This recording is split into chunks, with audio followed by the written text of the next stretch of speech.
Praise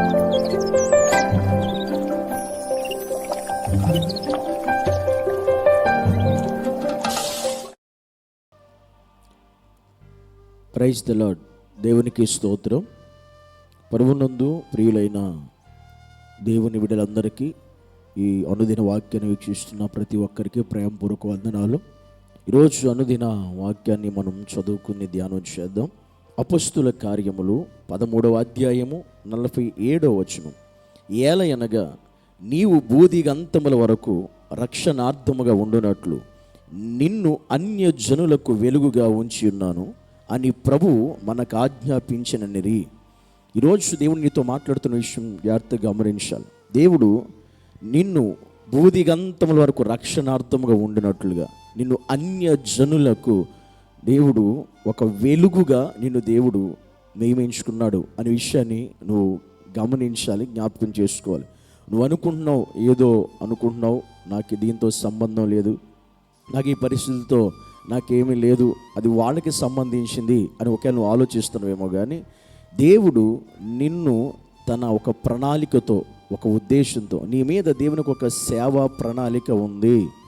నిన్ను దేవుడు అనేక మందికి వెలుగుగా నిన్ను చేయాలనుకుంటున్నాడు. దాన్ని నిర్లక్ష్యం చేయకు. నీ మీద దేవుడికి ఒక సేవ ప్రణాళిక, ఉద్దేశం నీ మీద దేవుడికి ఉంది. కానీ నువ్వు దాన్ని నిర్లక్ష్యం చేస్తున్నావు, అశ్రద్ధ చేస్తున్నావు, దాన్ని పక్కన పెట్టేసావు, దాన్ని నువ్వు పట్టించుకోవడమే మానేసావు. గమనించు, దేవుడు నిన్ను అనేక మందికి దీవెనకరంగా ఒక ఆశీర్వాదం ఉండాలని, నిన్ను బట్టి, నీ సాక్ష్యాన్ని బట్టి, నీ మాటను బట్టి అనేక మంది దేవుని వైపు త్రిప్పబడతారు, అనేక మంది దేవుని నమ్ముతారు. అలాగ దేవుడు నీ మీద ఒక ఉద్దేశం కలిగి ఉన్నాడు, ఒక ప్రణాళిక కలిగి ఉన్నాడు. కానీ నీవు దాన్ని పక్కన పెట్టి నీకు నువ్వుగా జీవిస్తున్నావు, నీకు నువ్వుగా బ్రతికేస్తున్నావు. నీ పరిస్థితులను బట్టి, నీ స్థితిగతులను బట్టి నువ్వు నడుచుకుంటూ ఉన్నావు. కానీ గమనిస్తే దేవుడు నీ మీద ఎంతో ప్రణాళికను పెట్టుకున్నాడు. కనుక అది నిర్లక్ష్యం చేయకుండా, అశ్రద్ధ చేయకుండా దాన్ని గమనించి క్రీస్తు కొరకు, క్రీస్తులో నిలబడి, క్రీస్తు కొరకు వెంబడించి ఆయన కొరకు బ్రతికేటువంటి జీవితం కొరకు నువ్వు ఆలోచించు. ఆయన కొరకు నిన్ను ఏర్పాటు చేసుకున్నాడు, ఎన్నుకున్నాడు, నియమించుకున్నాడు. కానీ నీవు దాన్ని పట్టించుకోకుండా తిరుగుతూ ఉన్నావు.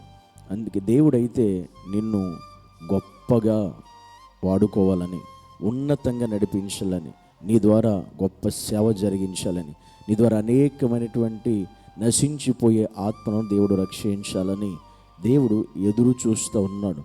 ఇలాంటి పరిస్థితి నీ పట్ల దేవుడు కలిగి ఉన్నప్పుడు నీవు దేవుని కాకుండా, ఆయన పనిని కాకుండా, ఆయన పరిచర్యను కాకుండా నీవు నీ సొంత విషయాలను, సొంత పనులను చూసుకుంటా నువ్వు కాలయాపన చేస్తూ దేవుని పిలుపును నిర్లక్ష్యం చేస్తూ జీవిస్తున్నవేమో. జాగ్రత్త. దేవుడు నీతో మాట్లాడుతున్నాడు ఈరోజు. దేవుడిని అన్ని జనులకు వెలుగుగా చేయడానికి, అనేక మందిని నీ ద్వారా రక్షించుకోవడానికి దేవుడు సిద్ధంగా ఉండగా నీవు మాత్రం ఈ లోక పరిస్థితుల్లో మునిగి తేలిపోతూ ఉన్నావు. కనుక ప్రియ సహోదరుడా గమనించు, ప్రియ సహోదరి జ్ఞాపకం చేసుకో. ఈ వాక్యం ద్వారా దేవుడు ఈరోజు నీతో మాట్లాడుతున్న, మరలా నీకు జ్ఞాపకం చేస్తున్న, నీ పిలుపుని దేవుడు నీకు జ్ఞాపకం చేస్తున్నాడేమో, ఆయన పిలిచిన విధానం నీకు మరలా దేవుడు గుర్తు చేస్తున్నాడేమో. ఈ వాక్యం ద్వారా ఈరోజు ఒకసారి నువ్వు ఒక నిర్లక్ష్యం చేసావేమో, అశ్రద్ధగా జీవించవేమో, ఆ పిలుపుని పక్కన పెట్టేసి ఈరోజు నువ్వు బ్రతుకుతున్నావేమో, నడుస్తున్నావేమో. నీ పరిస్థితి బట్టి అసలు సేవ అనేదే నీ మైండ్లో లేకుండా పోయిందేమో. ఆ పరీక్షలు ఒకసారి దేవుని నమ్మి వాక్యం చెప్పిన రీతిగా ఆయన గాడిని మోసేట ప్రతి ఒక్కరూ ఒకసారి ఆయన గాడిని మోసేటప్పుడు వెనక్కి తిరిగి చూడకూడదని వాక్యం చెబుతుంది. కానీ నువ్వు వెనక్కి తిరిగి చూసావేమో, వెనక్కి వెళ్ళిపోయావేమో. నువ్వు సేవ చేస్తానని, దేవుని కొరకు బతుకుతానని, దేవుని కొరకే జీవిస్తానని ట్రైనింగ్ చేసి, అదేవిధంగా అన్నీ కూడా నువ్వు ముగించుకుని ఇప్పుడు నీ ఆలోచన బట్టి, నీ సొంత ఉద్దేశాన్ని బట్టి సేవనే విడిచిపెట్టి, పరిచర్య మానేసి, ఈ లోక సంబంధమైనటువంటి విషయాల్లో నీవు పూర్తిగా మునిగిపోయి బ్రతుకుతున్నవేమో. సహోదరుడా, సహోదరి గమనించు, దేవుడు నిన్ను అన్యజనులకు, నిన్ను ఆయన వెలుగుగా చేయాలి అనుకుంటున్నాడు. నీ సాక్ష్యం బట్టి, నీ మాట బట్టి అనేక మంది దేవుని వైపు తిప్పబడాలని దేవుడు ఉద్దేశం కలిగి ఉన్నాడు.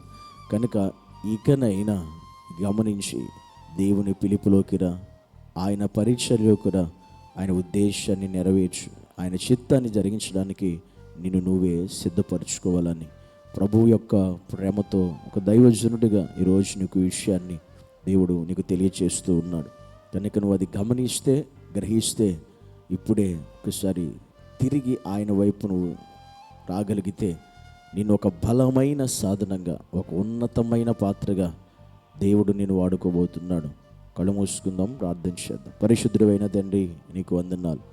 ఈరోజు నేను నీ సన్నిధిలో నీ పిలుపును బట్టి మమ్మల్ని ఎన్నుకున్నావు, ఏర్పాటు చేసుకున్నావు, నియమించుకున్నావు.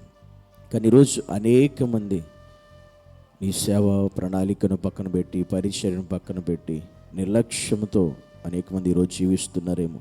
అలాగే ఏ సహోదరుడున్నా, ఏ సహోదరి ఉన్నా ప్రభువా, వారిని దర్శించండి.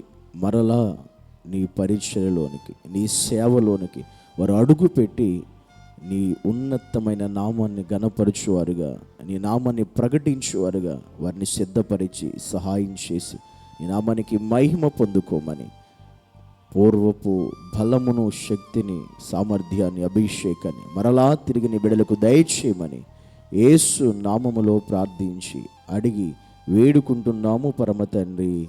ఆమేన్.